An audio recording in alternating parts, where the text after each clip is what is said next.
I'll just quickly hand it over to Dhwani and we can get started. Please. Yeah. Sure. Good morning, everybody. Welcome to the session. We have Chef Vijay Anand here. Dhwani will be moderating today's session, so I'll hand it over to her. Dhwani, the floor is yours. Thank you, Chinmay. Good morning, everybody. Good morning to all the chefs present here, and good morning to Chef Vijay Anand Bakshi. Today, our session is all about the cloud kitchen model, and we have with us Chef Vijay Anand Bakshi, who's a corporate chef and a cuisine expert. He has over 30 years of experience in the industry with over 20 years in the senior kitchen management.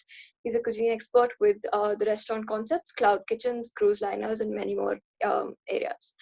To start off, I would like to thank the college, the principal, and all the chefs, Chef Mukherjee, Chef Senthil, Chef Suresh, Chef Samuel, Chef Rana Joy, all the chefs of IHM Bangalore for making this event possible.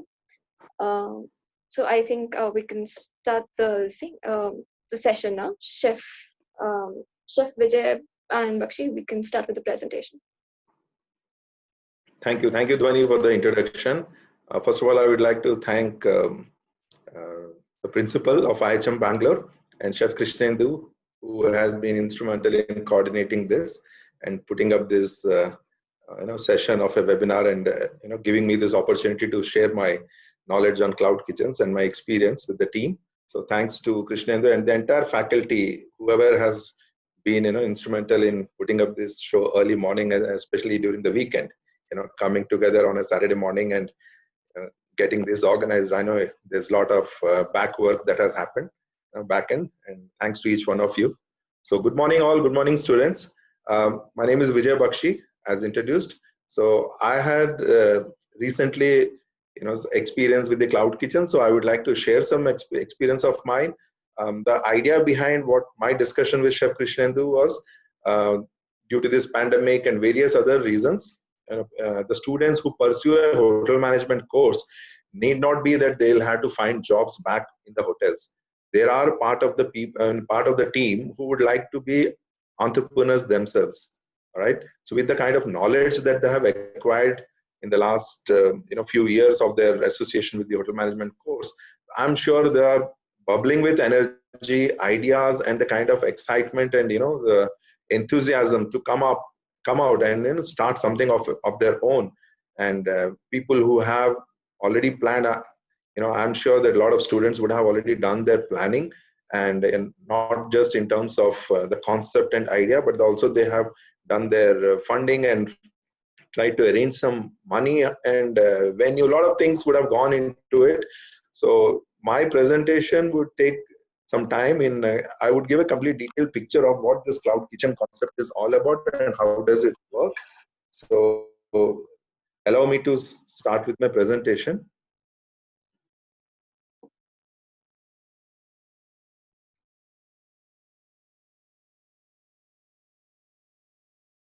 All right. So is everyone able to see the screen?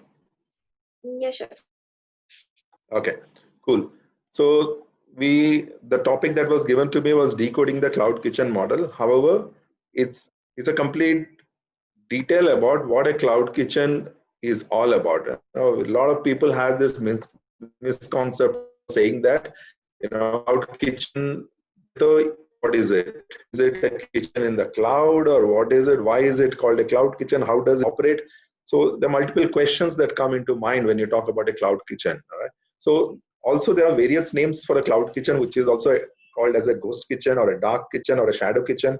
Okay, even a virtual kitchen. The reason why these names are there, because I'm sure some of you would have already had the opportunity to go into the industry and done your 6 months training or a 2 months vocational training, whatever. So you know how a restaurant operates or a 5-star hotel operates. We all know that wherever food is served, that's a restaurant, and it definitely has to have a kitchen to support it. But in case of a cloud kitchen, the restaurant aspect doesn't exist. It is just the kitchen. Now you ask me what happens to the food that gets cooked in the kitchen. I'm sure you all would have already by now, everyone in this group today who's attending this session, at some point of time, they would have definitely ordered some food online.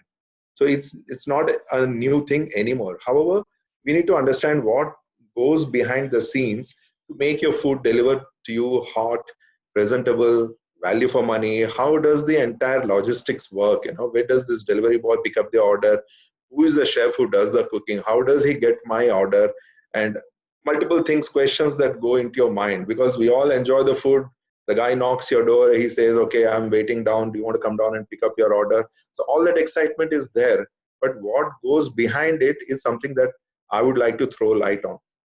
Cloud Kitchen is a restaurant, is an online presence, and food can be ordered through an aggregator app. We know when I say an aggregator app, it means either a Swiggy or a Zomato or any of these aggregators who allow you to be on their platform. I mean, your Cloud Kitchen needs to be registered on the platform, and they are the one who will they will allow you to place advertise your food and concept and everything online, and they are the one who will bring the food to you. So the entire logistic and the digital work and the entire technology will be handled by them. Okay, so it is not a restaurant which will not have dining facilities, and simply it's without a dining space, as I mentioned. Okay, now these are some few types of kitchens. We have a traditional model. Right, it's just a kitchen by itself, which will have a single brand. There are also some kitchens which will have a multiple brands. Now you can ask me, what do you mean by multiple brand? If you have trained in a coffee shop kitchen of a hotel, or even any kitchen in which there is a dessert section, there is an Indian section, there is a Chinese section, and there is a continental section or whatever. So there are multiple sections allowed in the kitchen. So if I have to say each section as one brand, suppose tandoor itself is a brand, you can call it as, for example, a tandoori nights or a tandoori dishes or whatever you want to call it. So that itself becomes a brand. So in a similar way, the continental can have multiple continental dishes, and that itself could be called as another brand. All right. So like that, you can have 3 to 4 brands. But if you have a bigger kitchen, the infrastructure permits, you can even have more than that. And there is an aggregator kitchen. There are multiple kitchens, but all of us are registered on one delivery channel, and that is where the food comes through. Then there is an outsourced model, that there is a kitchen where the food is prepared and it is sent to our kitchen, and this kitchen does the finishing, and that's where the food gets picked up. And the last model that I want to talk about is the takeaway model, in which the food is prepared and we give it to a kitchen, and from the kitchen the orders get picked up. So guys, if I'm going too fast, you can stop me. Right. However, I have a Q&A session at the end of this, so we will interact more and have most of your questions answered. Okay. So what are the prime essentials of a cloud kitchen? So what happens when you start a cloud kitchen? The first thing you need to decide about a location. Right now, to talk about location, all of us know that cloud kitchen is a chota kitchen, is a small kitchen which does not have a restaurant. Okay. So there are a few things that I want to talk about when we discuss location. First of all, it has to have a very, it need not be on the main street. Okay, the location is very important, which means if you find the catchment area is very good. For example, I would say MG Road of Bangalore, because I'm talking to all residents of Bangalore. So if we talk about MG Road in Bangalore, or one of those Manyata Tech Park areas where we have multiple offices and a lot of people who go to work there. So the first thing you will think is there are definitely some 50,000 to 1 lakh or 2 lakh of employees who visit this place. So this is the right place for me to set up my kitchen. So your location is important, but at the same time, you know that to get a space in that particular area is very expensive. Because you don't have a restaurant, you don't entertain guests, you don't need parking, there are multiple things you don't need. You just need one setup of a kitchen. So you don't need a high street. Instead, you can do 3 or 4 streets behind, something in the interiors, you can do it. But at the same time, you need to be mindful about the distance between your kitchen and your orders. So the radius that you need to decide should also be important. It's not that your food is traveling long distance to reach the consumer. So your location is important. And the next thing, when I talk about location, it is also the rentals that you need to think about. All right, it would be foolish on the part of the the entrepreneur himself to go into a very expensive area, like posh area like MG Road, where the real estate prices are very high, and set up a kitchen. You can work out something towards Alsur or little interior, where you can have your kitchen. Even it can be a Fraser town or somewhere where there are only 3 to 4 kilometers it takes for you to reach your destination. So you have to plan your location in such a way that it is not expensive, it is also convenient at the same time. All right. Online brand registration, when we talk about an online brand registration, if you're opening a cloud kitchen, you definitely know what brand you want to name it and how you want to get it registered. So online registration of your brand is very important. Otherwise, how will the business start? Right? You have the best of the kitchen infrastructure wise, you have the best food coming out from there. However, if you're not registered online, then there is no point in business. I mean, you can't do business. So your online brand registration is very important. Sometimes it so happens that your brand also, there is a similar name of the same brand available online. So you need to be very mindful how you want to position your brand, how you want to showcase it, not only in terms of the name, also in terms of the font, the logo, multiple things come into it. Then you have the statutory licenses. When I talk about licenses, yes, all of us know that when we open a cloud kitchen, we need multiple licenses. It can be the labor license, it can be the FSSI license, it can be the license to do the business, and then GST. All those multiple things are involved in it. You have to go by what the government says. So here there is no compromising on anything. If you are starting a business, you have to abide by the statutory laws here. Kitchen equipment, very important. So if you are starting a tandoori brand, or if you are starting a Chinese brand, I mean, your cuisine, your menu has Chinese cuisine, you have to have a high pressure gas burner. If you're planning some kebabs on your menu, you have to have a tandoor. So your kitchen equipment, the way you plan it is very, very important. So your kitchen equipment is something which is again essential. Without that, definitely you cannot operate the kitchen. Then comes your staffing, very important.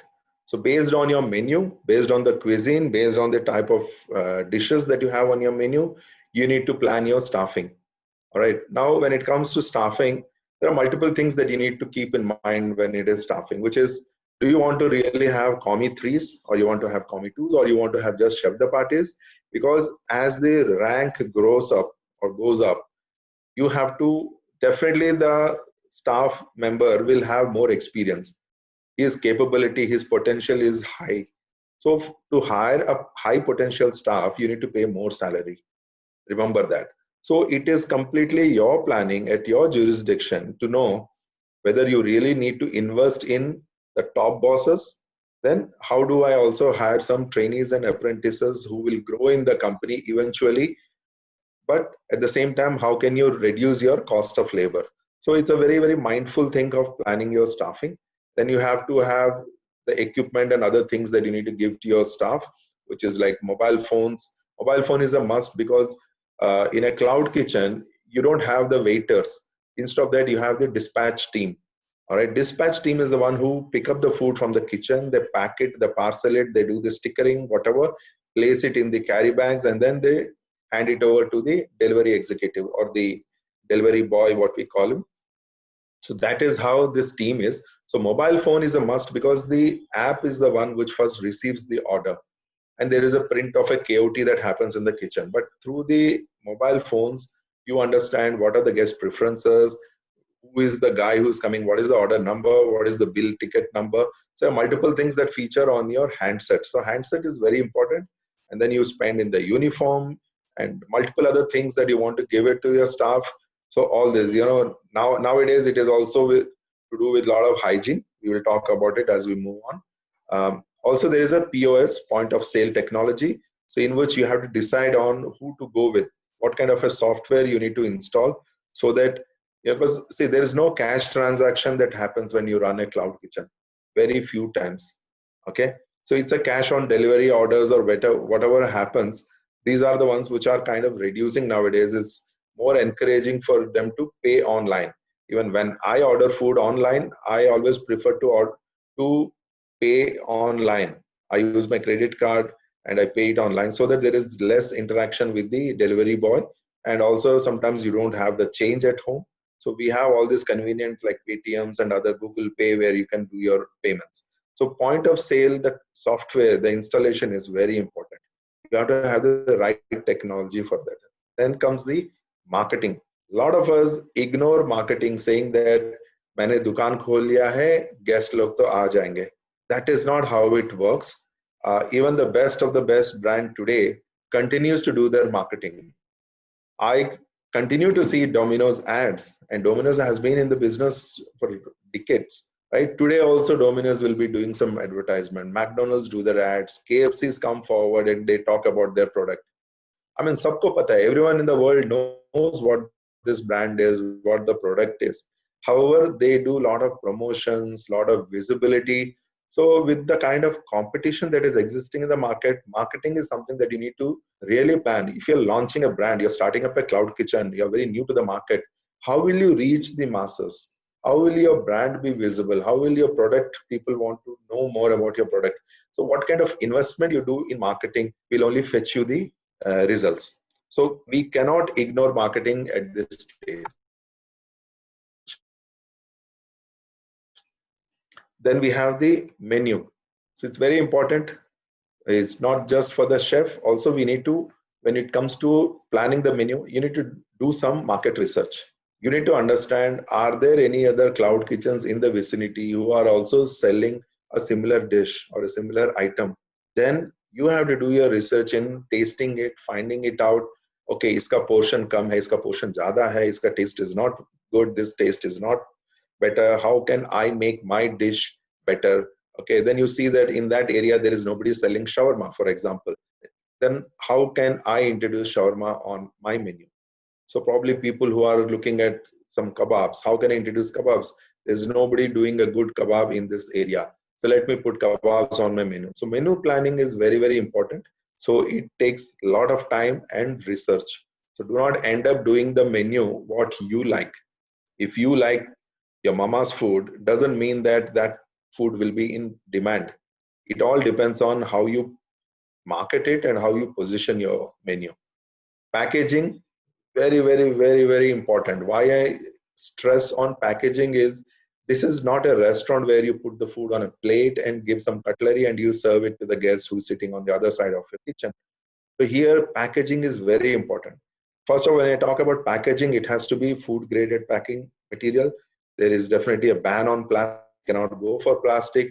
So, and also you have to ensure that your packing containers are to the portion size, because you would have done your pricing of on the portion size. So imagine there is a big container, but you have only 2 pieces of kebab in it or 3 pieces of a chicken. So, it's not filled. Then your choice, the way you choose your packing containers is also very, very important. And the color, the look, the attraction. So the moment the guest receives the food, what he sees is the packing, the carry bag, the packing material, the branding, the stickering on it, how safe it is. And sometimes it so happens that the food gets spilled over. There is spillage by the delivery executive. There may be some potholes on the road, or he would have skid on the road, or whatever happens, the food was mishandled and the food fell out of the container. So you have to choose the packing which is intact with the right lid to avoid spillage. Then you have hygiene and sanitation, which you cannot ignore in the present situation, also as an ongoing mandatory requirement by the government. Now every food business needs to have hygiene and sanitation. There are multiple check and there are laws in the country and internationally. People come to inspect your kitchens. You have to spend on hygiene and sanitation, which means right from your refrigeration, your hand wash, to the chemicals that you use, the cleanliness, the process, okay, the inspections, the audits that you want to have. The entire logistics of installation is something that, you cannot ignore this topic of hygiene and sanitation. It's a must when you open a kitchen. Then the other thing which is very, very important is your supply chain management. When I talk about supply chain management, it talks about where do you source your product from. Okay, if you want to buy it you have to identify the right vendor who is giving you best product at a best price, okay, reasonable price, whatever it works for you, and who is timely in delivery. Okay, you place your order a day before and he is taking 3 odd days to deliver, and he keeps on saying, I don't have the product, maal nahi aaya hai, aapko kal mil jayega. So how does you deal with this? So it's very important for a smooth running of your kitchen operations. Your supply chain support is very, very important. This is how the orders workflow in the kitchens. Your guest places the order over an app, and then the KOT comes into the online dashboard of the app, and then the KOT is received in the kitchen. And then you have the chef who starts cooking, and then once the food is ready, the dispatch team takes it and then they packs the food, and then they marks it as dispatched, because the moment the food leaves the kitchen, there's an on the app, he will have to press an icon which says that the food is dispatched. Then it is handed over to the delivery executive who picks the order up and hands over to the customer. Then when you are running your operations, your kitchen operations, how do you review your success on a day-to-day basis or on a weekly basis, monthly basis? You have to check, you have to be very, very cautious on the time taken per order. All right. When I open an app, I see there are 5 restaurants serving naan roti and whatever dal. But how do I decide which restaurant to go for? I like the food of a certain kitchen, a certain brand, but I refuse to go to them because every time the order takes long time. So I would say, yeah, this guy is not reliable. He takes 1 hour, 1 ghanta lag jata hai. He takes too long. I don't want to order with him. So the sooner you give, the better your score would be. Okay. You have to also handle your missing items. When I talk about missing items, it can be you're ordering, the guest is ordering a biryani and you have forgotten to send the raita with it. The guest has ordered some Indian food and you're not sending the papad, pickle or salad, whatever. It's so end of it, when he opens the packet back home, he finds that a few things are missing. So how does he handle that? So these things are very, very important. You have to lay stress on this. Quality, of course, yes, that's the main thing. Your food or your business will definitely grow based on the quality. So you have a chef and a skilled chef who's there on the floor to check on each and every order that leaves your kitchen. The quality is important, and because based on the quality, you get your ratings. All right. So a decent rating on today's day, in today's date, is 4.5 and above. On a scale of 1 to 5, any restaurant that I see 4.5 and above, I want to give it a try, because I know, wow, these guys they must be doing a good job. That's why their rating is 4.5 and above. But there are some entrepreneurs who are happy to position themselves between 4 and 4.5. So if I'm getting a 4.2 rating, if I'm getting a 4.3 rating, he says, oh, I'm pretty happy with it. But there are companies who push you towards 4.5 and above because they want to be always on the top charts, that's how it should be. I would not prefer to go for a restaurant which is rated 3.8 or 3.7. That means for me, it is an average or a below average rating, right? And I spoke about spillage on delivery. I'm sure it must be clear with all of you. Then we have the cloud kitchen operational cost. What is the cost that we need to plan? Where does the money go in setting up a kitchen? You need to plan your labor cost, which is your staff, salaries. And when I talk about salaries, it can be all the even statutory compliances of PF, ESI, medical, staff meals, staff accommodation. What is that you need to spend when you talk about labor cost? Then you have your rentals. Rentals, again, very, very important. If I'm planning to open a kitchen, I want to understand whether it is am I getting the best price on my rentals? So it is advisable to invest in a smaller kitchen so that you can eventually make it big as you add in more brands, or as your business takes a good growth, then you can look at a bigger size of a kitchen. Otherwise, be very, very mindful about investing in your rentals, because it's a deal that you make with the landlord.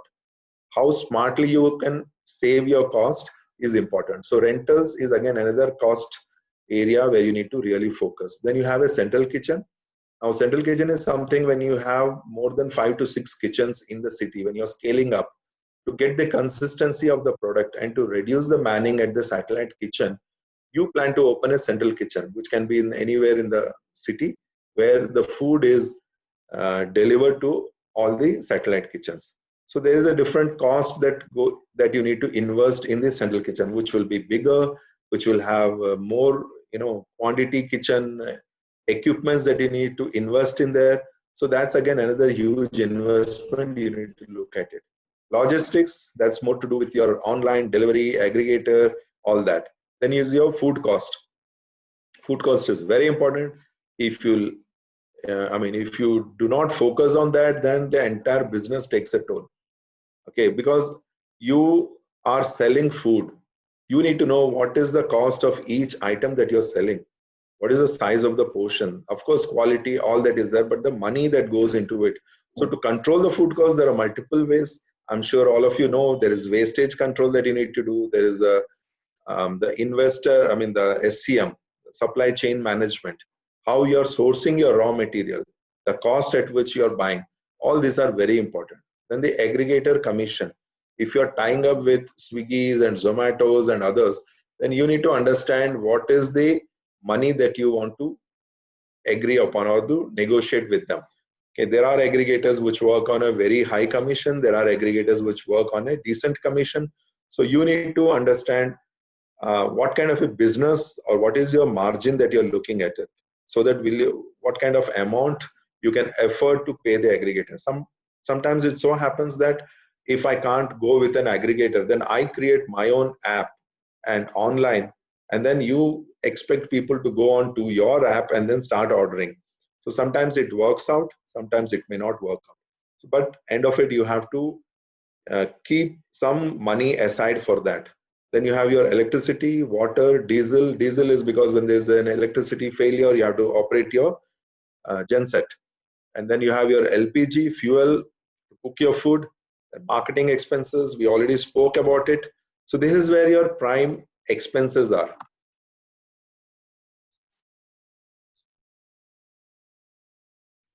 And this is again something very interesting that you need to see what is your target market. So when I talk about your target market, it can be your corporates. Corporates are there where there is more offices. I can give you the example of Manyata Tech Park that you all know, where there are multiple offices. So what is that they need? They order morely, the lunches are busy because people work during the daytime. Then they expect fresh and homely food. They want the food to be light on belly, and they look for combo, which is again value for money. Then they want timely delivery because they have only 1 hour for their lunch break. And within that, you have to ensure that your food reaches them in 20-25 minutes. Okay. And then you can expect bulk orders because there are some occasions, staff events, or whenever you expect, because there are a lot of people there. So you can always go for bulk orders. Then you have weekend parties and events. Friday is a casual day, so you may have someone's birthday, something coming up. So that's your target. Then you could talk about residential. When you're doing your cloud kitchen is based in the center of a residential area, then they have enough money. They have stretchable budgets. They are open to try new menu. For example, you promote a festival or a certain product.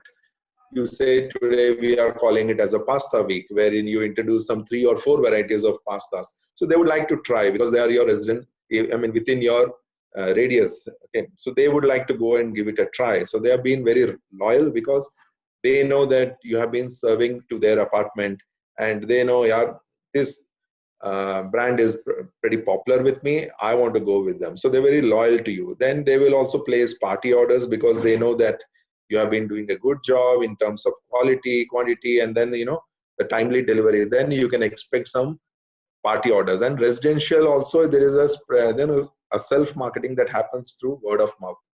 And the people, your consumers who are happy about it, they meet their own residents and partners, and they start spreading the word, saying that, oh, last night I ordered food from this particular brand and it has been very tasty. Why don't you give it a try? So the popularity of your brand picks up when it is in such areas. Then you have also PG, bachelors and others who live in different areas. So they believe in subscription. Okay, when I say subscription, it is like a monthly, they pay an X amount, and every day at a particular time, they expect you to deliver the food. So then again, it is cost effective because these are all primarily, bachelors, which means like people who have started their jobs new, so their income is less. If there are students, also they have less money with them. So the cost effective food will sell in these areas. Then you can talk about homely meal because these people are away from homes. They miss their mother's food. So when you want to give them real good homely meal, then I'm sure you will have some good response from these people. Then you have to have more variety, which means a changing menu, weekly menu or a daily menu. More variety that you introduce, you will have repeat customers coming in. And then we have the next thing, which is the money that we are talking about it. So we have food service market in India. Okay, and then we have a food delivery market in India. So out of the food service market, there is a small segment in which we have a food delivery market in India, which is around $15 billion. And then we have online food delivery market, which is where the cloud kitchens that we talk about. And then we have the cloud kitchen market, which is again a much lesser. So this is a subset of the entire core chunk of people who order food from outside. Right. Then we have a cloud kitchen in which we have, what is the demand when it comes to a cloud kitchen? Okay, cloud kitchen is an online ordering platform, which we all know, which is a single point for ordering. So the demand is because people know if I order on app to a particular brand, then I don't have to go and fetch for multiple brands. So there are also fewer options are there than the aggregator apps. So you have only 3 to 4 apps that help you in ordering food online. Okay, but supply, there is plenty of supply. In that you have an end-to-end ownership where food preparation is also done to delivery, which means we have people who cook the food on order, and we expect high margins as compared to aggregator services. So if I'm running a cloud kitchen and online, so I can increase my margins as per my wish, because my restaurant overheads in terms of waiters, the interiors, the tables, chairs, carpet, whatever, those expenses are not there. So I can always expect higher margin. Then what's driving the ghost kitchen boom? Okay, so when we talk about ghost kitchen, which is like your cloud kitchen, how do we increase, or how do we see a good increase in the revenue? So in this case, what happens is there is a booming of gig economy. Like these days, people don't want to own things. They are more dependent on Ola and Uber and so many other apps that they are depending upon. So people want to go. Excuse me, 1 minute. Yeah, 1 second, guys. 1 second, guys.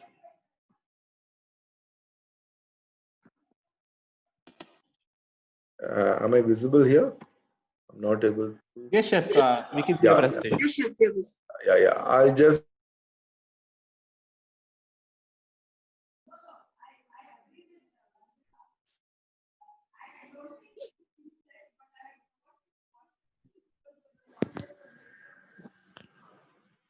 Chef, I think you've muted yourself. You can unmute.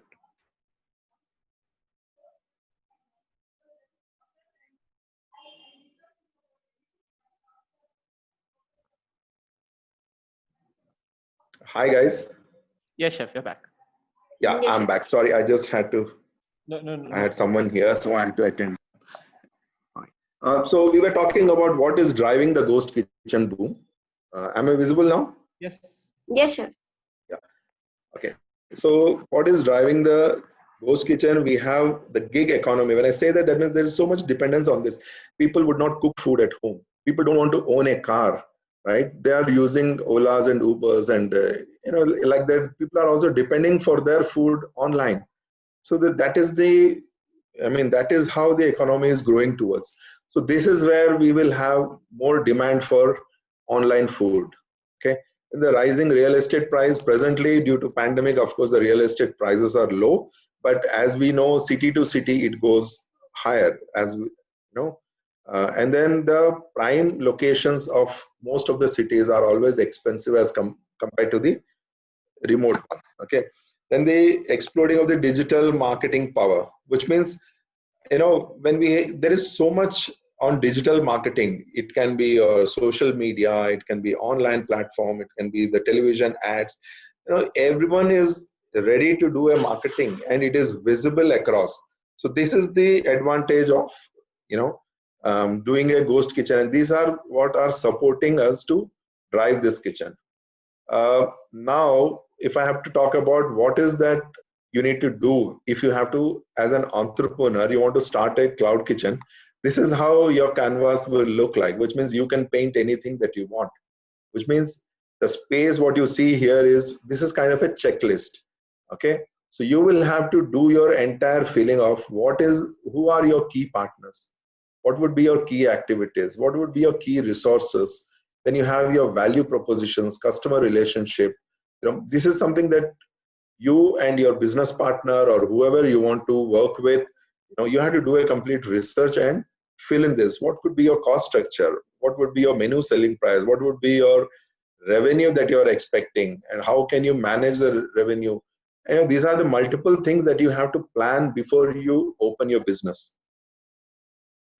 Now, again, the startup, if I have to talk about it, it is the roadmap, right from defining the problem. First of all, why do you want to start a cloud kitchen? So you need to find out what is the problem statement. That means in this area, there is no proper vendor who is serving good food. That could be your proper statement, your problem statement. Then how you plan it and how you scale it up till you reach the thing, which is research the problem. You find out why it is happening. What could be the reason for this problem? Then you do a market research. Then you validate what is happening in the market. Then you release your first batch of high quality product.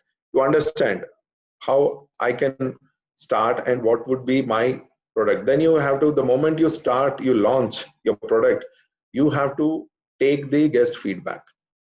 Okay, the moment the feedback comes, you have to analyze it and see what are your recurring feedback. Okay, what are the guests, the consumers talking about your product. Then you have to make the necessary changes in your product, make adjustments. Then if required, you have to invest more money. Probably there is an equipment that you need to invest in it. You may be having complaint on a certain product. They may be saying that your pizzas are hard or whatever.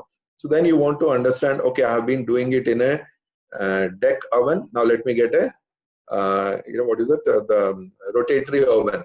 I can invest in a different oven, or an equipment could be another reason how you can do your funding in terms of investing even in labor to get the right talent, because your product is not standing out.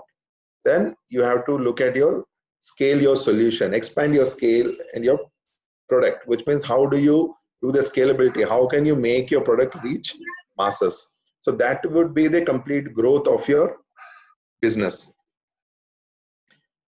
Then we also have a roadmap for the cloud kitchen. The first one could be define the vision statement and the mission statement. If you have worked, you have done your training or been associated with bigger brands, you always see as you enter at the HR section or the entrance, you will see the vision and the mission statement of the company. It's very, very important, because based on that, you start your work.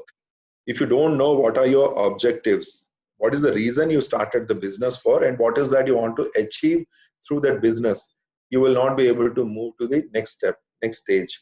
Okay, so your objectives and mission and vision has to be very, very clear. Then you have your plan of action. Then you have your risk assessment. What could go wrong? Where can you lose it? So you have to have that kind of a risk also defined and discussed, and put enough secure points in place so that you don't end up going wrong anywhere. And then you have to have a detailed schedule of how to execute that. Then you have your strategy execution, and then the monitoring. Monitoring is when the business is running, you need to monitor on all your checkpoints. Okay. Then the next thing is, how do you do your assessment? After doing your assessment, how do you ensure that the entire company adapts to that new decision that you have made? Then the mistakes that most of us as cloud entrepreneurs we do. Okay, everyone thinks, oh, I'm good at opening my brand, I'm very successful, I do it the way I want it. But then when you build it, they will come. That is the attitude you have. मैंने दुकान खोल दिया है, अब बस guest आ जाएंगे. So that is not what works. If I have started a business, how will I let people know that I have started a business? Nobody can, get a dream in the night and think that, okay, Mr. X and Y have started a business, let me go there and order it. No, rather than they coming to you, you have to reach to them. So how do you reach to them? How do you make sure that there is visibility of your business across multiple channels is what you have to do. This is where most of the people go wrong. Massive menu. The idea is that, yaar, hamare paas, what is that? You think tandoori chicken nahi hai, chalo usko add kar dete. Then you think, oh, I don't have noodles on my menu, chalo main noodle add kar deta. I don't have desserts on my menu, I will add desserts. So by adding multiple things, you make a huge, big menu. That is where people make a mistake. The reason why I'm saying this is that means bigger the menu, bigger the investment, bigger the inventory, bigger the skill set that you need for people to do that menu. So it is very important. In this case, I would suggest that let us start with a small menu, and slowly as we scale up, we can start adding more and more items onto the menu. Understate the cost and overstate the revenue. All right. So it is a very, very important thing. We think that the cost of producing our food is very less. We would not have done our scientific costing. Okay. And we think that, okay, I'm already making 1 lakh of sale every day. That means my revenue is going steady. But you don't know what are your cost channels. Where is the money that is getting spent? Okay. You have to do a complete post-mortem of checking month on month, week on week to see what were your expenses. Revenue may be coming in, but at the same time, there is no margin, there is no profitability that's coming out of it. So you have to be very careful on that. Then product focused, it's very important. And inadequate systems. So for example, you don't have the right technology to support your business. So you go wrong. That's where most of the time we fail. Then the wrong name. When I say the name, which means your brand, your name, your visibility, you may end up competing with somebody and say, don't worry, with the same name, I can still get more people coming in. So you have to choose the name of your brand also very tactfully. Then you have, these are the advantages that we can talk about. Low operational cost, as we all know. The reason why it is low operation cost, because we can save on the prime rent. If I have to run over this is a cloud kitchen over a restaurant. So if I have to compare with a restaurant, the rental at a restaurant is more, the space is more. So that way the cost is more. But in this cloud kitchen, it's the same food you're doing with lesser staff. You don't need to invest in the waiters and the other people, but your operational cost is much controlled. And the setup and the introduction cost also is quite decent. And you also have an automation with a focus on limited menus, and the product manufacturing can also be standard, which means if you know that a particular product or an item on the menu is selling, then you will look at getting it automation. You'll go into automation, which means how do I get this product, make it more easier? Like there are 5 or 6 SKUs on your menu that you want to outsource it, or you want to give it to your central kitchen. So you need to think on it, how can I make work easier so that I can reduce the skill and the effort at the pod kitchen, at the satellite kitchen level. All right, then how do I invest in, we can also look at investing in robots and machines. Machines, yes, definitely. We can have better equipped, there are so many latest advanced equipment available in the market. So that can save on your cost, not only in terms of time, also in terms of labor. So that is where the advantages which we have. And the disadvantages here would be, cloud kitchens have not been able to generate their client flow, because if I open an app, there are a lot of players. Nowadays, everybody is operating a cloud kitchen from their home. Okay, so the same product is available with at least 30, 40 other people. So there are more clients, who are there in the market. So there is a dilution of the product and the quality and the brand that happens. As a final consumer, you're not in touch with the restaurant and does not have an emotional connection. So we don't know who are the guests who are ordering with us. Okay, in a restaurant, it's good to go out and meet the guest. you develop a PR with him, you talk to the guest, and you understand that yes, he is the one who will come back again because he was happy. You get to know the feedback then and there. But in this case, you don't know who is your guest, who is ordering it, and what is the guarantee that he'll come back to you again. Okay. So again, cloud kitchens have extensive reliance on food delivery aggregators, which means we are all reliable on the aggregator. So, I mean, this is the disadvantage. In a restaurant, you don't have to depend on any aggregator. You can directly go and your waiter will take it and deliver it. And occasionally on cloud kitchens, you have the working conditions, which is like hygiene. A lot of people think dark kitchens, cloud kitchens, we don't know where these kitchens are located. Where is my food coming from? Do they really have cleanliness, hygiene, sanitation? So these are the doubts that one has when it comes to cloud kitchen. But in a restaurant, you have the visibility, you have show kitchens where the guest, before he dines, he peeps into through the glass, and he knows that your kitchens are maintained neat and clean, and there's a good quality of food that is coming through it. And these are again the business development strategies. Okay, how do you increase your business? You can have an online presence. You can integrate with third parties. You can also tie up with companies. There will be companies who will come to you. Any ice cream brand will approach you and say, "Why don't you sell my ice cream?" There are a few kitchens who would like to make their own ice cream, but you will find there are third parties, vendors who would come and approach you. If you're running a cloud kitchen, they'll say, "Can you sell my ice cream as a brand, or can you do a particular any other brand?" That they will come, and then it'll be a good thing for you to tie up with them to increase your footfalls, your revenue, and then tie up with complementary restaurants. You also need to talk to the restaurateurs and say that, okay, if you are not able to create a good biryani, I have the skill set, I will make the biryani, so you buy from me. So you can tie up with the neighboring restaurants and say that, okay, a particular product you can buy from me and I can help you do that. And you can also reach out on SMSs, email, social media marketing. And also you have flyers and pamphlets. If you open a newspaper in the morning, you see a lot of people, putting in flyers. They put some pamphlets. You can go to the malls and other supermarkets where you see a lot of consumers. You can distribute your flyers. So that way you can find ways and means of improving your business. Then again, these are a few pros and cons when it comes to cloud kitchen. We have more or less covered it. It's all about investment, operating cost, and we have high on market opportunity, the ease in expansion, because once one cloud kitchen is successful, it's very easy for you to scale it up because it's just the same thing. You know what space you need, what kind of menu works for you, what kind of staffing that you need. So with your learning from first kitchen, it is more easy that you just have to copy it and paste it in the other place. So your scalability gets easier. And what are the other cons that you have? It's like margins, which are charged by the aggregators. You end up paying a lot of commission to the aggregators because of this online delivery.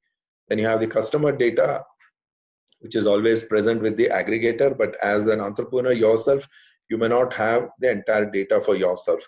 And average per customer, low on profit margins, as I mentioned. We have a lot of expenses. So our food on a delivery platform need not be as expensive as what is served in the restaurant. Okay.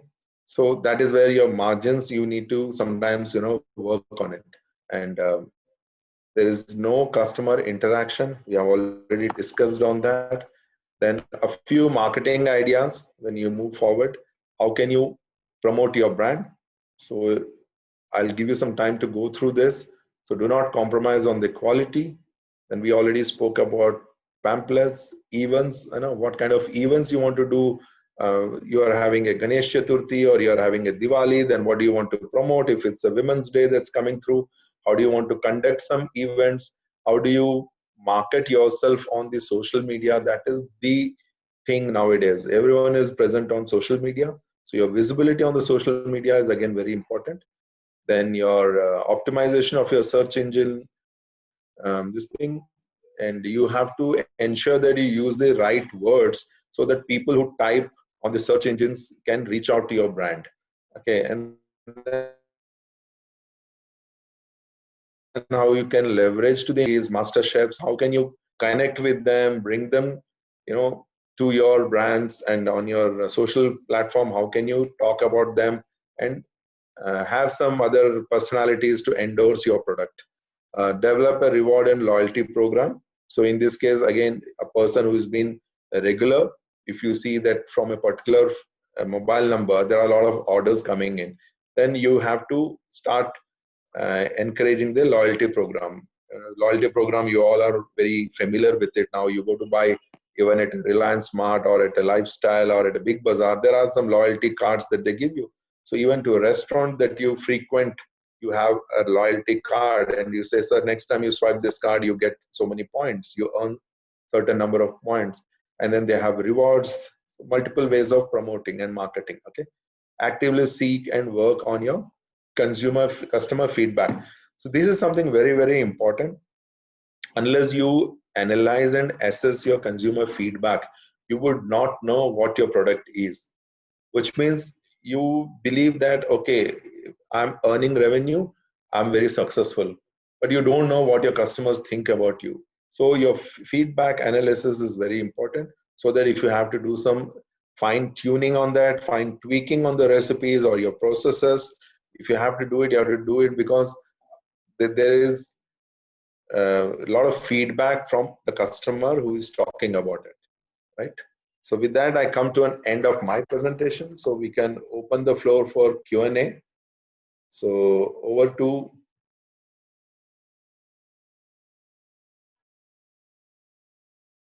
Yes. The chef, whoever. No, chef, my students will ask questions. All right. So I am open for the questions, so I can start it now. I think it will be routed through Dhwani. Yeah. Yes, chef. I'll continue with the questions. Thank you so much, chef. That was a very enriching PPT, very insightful. We have quite a few questions here. The first question, some of them came through the PPT. The first question is that how do customers, how do we make them feel safe? A lot of companies are choosing to share CCTV footages or maybe the health status of their chefs. So how can companies be more transparent and make their guests feel actually now with all the hygiene concerns coming up? Okay. There are companies who are already showing, they have cameras in the kitchen and it is visible to the guests. The guests can sit at home and see how their order is being prepared. Okay, so that is one way of doing it. The second way is also you showcase multiple videos of your entire kitchen, the cleanliness, the processes that you are following in your kitchen. Okay, the cleanliness in terms of the washing hands and sanitizing, the temperature check, all that. So these videos, 1 minute video, 1.5 minute video, small videos or multiple videos that are being there on the social media. So when you order your food on the app, also there is a small mention, a tagline that talks about, the food is prepared hygiene, it is made by the skilled chefs or whatever. You choose how you want to talk to make the guest and how you want to communicate to the guest that your food is pretty safe and hygienic. Yeah. Okay. Thank you so much, chef. Another question we have here is, what is the difference between an executive chef that we see in restaurants or hotels and a corporate chef, and how different are the roles and challenges that come across? Okay, pretty good question though. Executive chef is someone who, end of the day, the job is the same, right? You have to execute the entire operations. However, an executive chef has a limitation because he is responsible for a particular unit or a particular kitchen or a particular, a unit, exactly. Okay, so which means he has his limitations. If I have to give you in a nutshell, then I would say a corporate chef is responsible for multiple units, but an executive chef is responsible for a single unit. Okay. Now, what are the challenges? And your second part of the question was, what kind of challenges a corporate chef or an executive chef has it? So executive chef is someone who has to be present on the ground. he is physically present on the ground to monitor the entire operations. He has to ensure that the delivery of raw materials is happening good, the food is being prepared on time, as per the SOP, as per the recipe, the quality, the quantity, everything he checks. At the same time, the attendance, the staff who are reporting to him, what are the challenges that he has, the entire audit, the cleanliness of the upkeep of the kitchen, so many other things that he's responsible for the entire ground operations. However, the corporate chef has a connect with 10 or 15 or multiple such kind of satellite kitchens. So his one point of contact is the executive chef. Through him, he comes to know his responsibilities primarily are the productivity of the kitchen in terms of revenue, cost, savings, so many other parameters that a corporate chef is responsible. He would not know that today one guy has not reported to work, or the other guy has gone on leave, or we ran short of paneer at 10 p.m. So between 10 p.m. and 11 p.m., 1 hour we had to make a paneer dish not available. Probably a corporate chef need not get to know all that. He is more focused on the deliverables, the outcome, the productivity of the satellite kitchen. Okay, chef. Thank you so much. Another question we have is, are there any innovative packaging ideas now that we're seeing a boom in the deliveries? Are there any more innovative packaging ideas that we can see apart from the classic aluminium or paper or plastic boxes? Okay.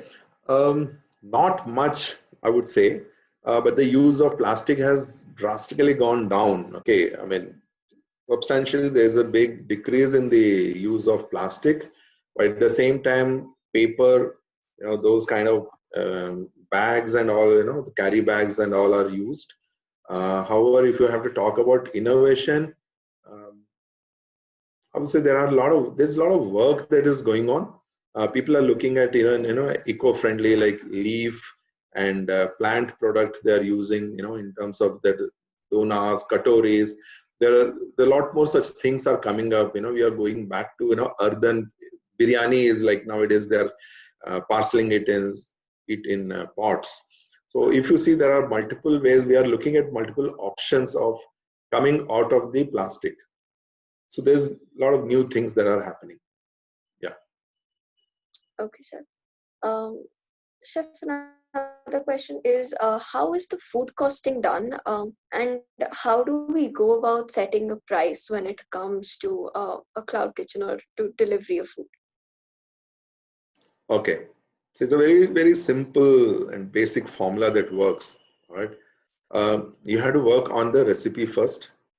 There are 10 ingredients that go in the recipe. You do the costing of 10 ingredients based on the grammage or the dosage that you are using per portion. Right. So if a particular dish, I'll give an example of a dal makhani. Okay, 200 grams of dal makhani is what the portion that you have standardized. So to produce 200 grams of dal makhani, if you are investing, if you're spending, the cost of it is around 30 rupees or 35 rupees, then you have to add on what could be your other expenses. What are the other overheads? Okay, that you have to look at it in terms of which will have your packaging cost. So we call it as COGS, cost of goods sold. So your COGS will end with food cost and the packaging cost. However, you also know overall for the break even of the business, you have to also have your rentals and your aggregator cost, and so many other costs are involved, your equipment cost and your operational costs, electricity, water, things. So those are the other costs which you also need to consider and see what is your break-even price. Now, above that, you need to understand what should be your profit margin. Some people work on a 10% margin, some people work on a 5% margin. There are some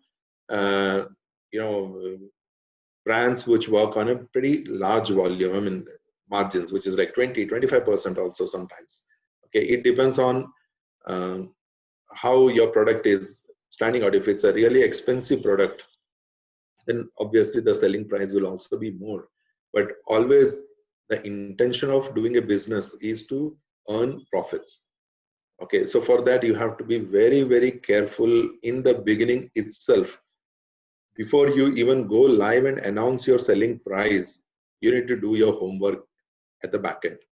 Okay, so you need to know your cost price of the product, and then only you can go and announce your selling price. Right. Chef, students are also asking how is the food truck sector relevant to today's market, and can the food truck sector, can it double up as a cloud kitchen in the near future? Okay, it's a good question. I have had a similar question in even one of my such presentations. Okay, I have my own views on it. Food truck is very compact, very easy. You can also have some good number of items on the menu. And first of all, see, you have to find a decent place where you want to go and park your truck. So if there are some licenses attached to it, you need to have those licenses in place and get that place and get that location where you want to go and park. But in the event of rain, for example, or anything of that sort, that particular day you cannot operate. This is a disadvantage of it. Second thing, food truck is always, you should have customers in front of you, either who are willing to stand there and eat or to take away and leave. But if you want to be connected online, that also could be an option, but you have to be associated with an aggregator again. Your investment is very less when it comes to a food truck, but there are concerns of hygiene and sanitation. Okay, you may not have a continuous and consistent supply of water. Okay, there may not be electricity. You may have to operate a food truck on generator sometimes. So these are few challenges that you have it. If you have all this, you need to see the space is limited. How you want to do, so there is definitely a support kitchen which is required, where you do most of your 75 to 80% of the cooking is done in the support kitchen or the central kitchen, what you call it. And then in the food truck, you have to ensure that you do your finishing of the product, so that you reduce on the time taken and also the involvement of the staff, the labor involvement, right? Right, Chef. Chef, another question we're getting is how to determine like the time an outlet will take to probably go into a profitability, even when there are like limited funds and the owner is not able to further push the limits. How can we like predict how long it will take for a company to be profitable? Okay, very, very, very good question. A decent time would be within a year. You have to look at your profitability. There are some models that crack profitability within 6 months. All said and done, it depends on what kind of a model you are promoting or you want to go with. Okay, so if you have done X investment, you need to work on your ROI, which is return on investment, before you even start the business. For that, you have to consider multiple things before you announce the profitability, before you announce the kind of revenue that you make. So it also goes in what kind of pricing you want to do, how many number of SKUs you want to have on your menu, what will be your break-even orders per day, okay, and what is the cost that you want to incur day on day to generate that amount of revenue. So once you do that homework, then you understand that, okay, see, there are some fixed costs and there are some variable costs. Okay, variable cost is your food cost that may keep fluctuating based on your menu and the wastage and other things. But fixed costs are like your rental and electricity bill, and something that what is the kind of money that you have to give it. Fixed cost is your labor. Okay, if you have planned you have designed a particular amount of staffing that you need to have, then these are some fixed costs that you want to consider it. At the same time, your variable cost is something that you need to control upon. You need to work upon. So your operational cost is something that will fluctuate month on month. You need to have a complete control on that, and then you need to see the volume of the business. If your break even is like 50 orders a day or 200 orders a day, then what is that you need to do to increase that order? So any orders above and beyond that break-even number will be the ones which will fetch you profitability. So what is that you have done to reach that particular number? So that is how you have to start working on. Okay, Chef. Just last couple of questions, Chef, and then maybe we can wrap up. One of the questions, another interesting one is, can the cloud kitchen model take over your classic dine-in model, especially with the pandemic and its after effects? Even hotels like Taj is coming up with the delivery apps. I think they've started Cumin. So how, like, can it actually take over the dine-in, and what is the future of a cloud kitchen in the next 10 years? All right, future of the cloud kitchen is definitely bright, not just because of the pandemic. Otherwise also, we have discussed on the advantages of a cloud kitchen, in which we know that people don't want to travel because of traffic and various other reasons, and fuel is getting expensive. People don't want to burn their petrol and reach to the restaurant. But it has its own pros when it is a dine-in concept. When you're meeting your friends in a dine-in, then you leave everything to the waiter to take care, or the service staff to take care.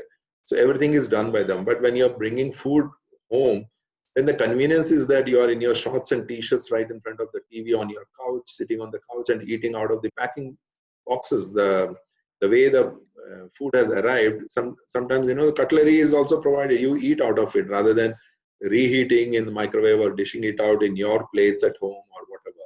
So there is a lot of convenience that is there in terms of cloud kitchen. But is it a profitable business, or big 5-star hotels are getting into cloud kitchen business? It's too early to comment, because it's something new that they all are also venturing it out. For that, what is that they want to do, how they can do marketing? Because the moment the food comes as a delivery, we know the quality is high and everything is high, because there's a brand attached to it. It is a big 5-star brand that is attached to it. So we know that the food quality is very high, but it will definitely have a little higher. It also depends on what is the pricing that the hotel is deciding upon it. If a fish curry or a mutton dish at the 5-star hotel is costing you 900 rupees or 1,000 rupees, so in the delivery model, do they want to charge the same at 1,000 rupees or just 800 rupees, or they want to do it at 300 or 400 rupees? The pricing is also important. So the success of a cloud kitchen is definitely on volumes and the visibility of your brand on the app. Okay, that is important. And if you are doing it from a 5-star hotel as compared to a different cloud kitchen player, then you have your own operating costs involved in terms of five-star kitchen. There's a huge setup, there's a huge infrastructure, there are qualified chefs, and there is a lot more hygiene systems, processes and practices that are involved in it.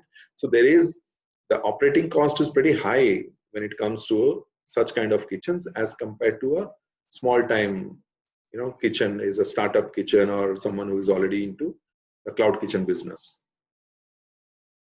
All right, sir. Yeah. Chef, we have one last question coming in. We're asking that how to manage multiple orders when you have a time constraint. Say you have 5 to 10 orders and only 20 minutes to deliver. So how do we manage that? Perfect. So there are two things that we need to consider here. First thing is, look at your historic data and also understand the trend that is happening. Okay, going back to the same model, same example, if you have your kitchen located in a busy IT hub, so you expect a lot of orders between 1 p.m. to 3 p.m. or maybe 2.5. So that 1 hour is the lunch time for most of the employees in the IT sector. So most of the orders come at that time. So it is all about how you plan yourself. You want to have an additional staff at that particular time, or you want to do partial cooking and keep the food ready. Like, if you have to do batch-wise cooking, so that you can dispense more orders in that particular stipulated time. Okay, if you are on a non-busy time between 12 and 12:30 or 12 and 1 p.m., okay, if you are doing around X number of orders in 1 hour. Here, if you're doing 2X or 3X, then you need to speed up your prep. So 80% or 90% of the cooking can be done and wait for this orders to rush in. So that time you just have to do the finishing and give it. There are also ways you have bain-marie where it is, the temperature is, the food holds the temperature. You also have warmers and holding cabinets where the food can remain warm. So between 12:45 and 1 p.m., you do your entire cooking, pack it, seal it and keep it, because these are the number of orders that are coming. Also in the peak time, I would say it's very important to operate a smaller menu so that you have limited SKUs, but you have more orders of a particular SKU coming in. So then the dispensing gets faster and easier. All right. Right. All right, Chef, I think that's it. Thank you so much. That was a very informative session. I think I'll hand it over to Chef Mukherjee now. Chef Mukherjee, Thank you so much. It's all yours. Hi, good afternoon. So Good afternoon, Chef. Yeah, we came from morning to afternoon, and I think it was pata nahi chala ki, time, and your presentation, Chef, was amazing, and I could see the full house being glued totally, 74 at their constant. Of course, at the end of sessions, it reduces, which is quite natural. Of course, the reduction is not much, I see. So throughout your session, they were all glued, and I was also glued to the screen, and the presentation was, it was very specific and it was very detailed. Though you had done it in a very short time, but it was quite detailed and specific and given an insight to all students who want to get into a business like this. The ghost word was little or dar lag raha tha sun ke, but I think that's the lingo which is being used. But I think cloud, it sounds much better. So thank you, Chef, from all of us at IHM Bangalore, the family, my students, my faculty, the Gourmet Marshalls, my chef, everybody. Thank you so much. And my pleasure. Yeah, and we would surely have you once more with something else, some other topic. So look forward to. Thank you so much. Yeah, and of course a big thank you to all the participants, which included students and professionals from all over India, other institutes. I can see Mr. Rajmohan Dandapani, from assistant professor from Welcome Graduate School of Hotel and Administration, Manipal. Okay, workshop. So I don't know if you are still there, sir. Thank you so much. And of course, I do not know many people who have come in from all over India. Thank you so much for being here with us. And I hope you are going back home with a lot of information on the subject, that is the cloud kitchen and the concept and how it has to be started, how to get a profit from that, and all everything that Chef has discussed today. Right. Yes. Right. So that's it. With a big thank you to all of you from IHM Bangalore. We'll end this webinar, and we'll see you back again, Chef. Thank you. Thank you so much. Goodbye to everyone. Thank you for all your time. And great. It was a pleasure interacting with all of you. Thanks a ton. Thank Bye-bye. you. Have a great day. And who's hosting it? Chinmay, you can end the meeting, please. Okay. Thank you. Thank you, everyone. Thank you.